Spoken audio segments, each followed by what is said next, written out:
reebuu hadlo waxaan odhan lahaa kasbada hay-adaha iyagaan fariintan u diraya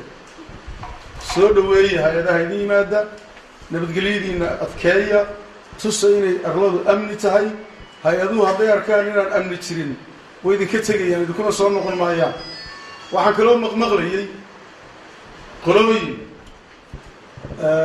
uu cali khaliif madax u yahay oo sheegayay ama yidhi hay-adaan na soo marin iman mayso war arrinkaas waa been wey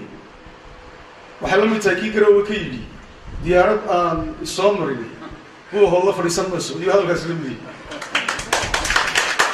reer buu hodlo waxaan leeyahay cid kastoo isku dayda inay carqaladayso imaatinka hay-adaha waa cid dantiina iyo horumarkiina iyo dadnimadiina ka soo horjeeda meel uga soo wada jeesta ilaashada nabadgelyadiina soo dhaweeya hay-adaha wasalaamu calaykum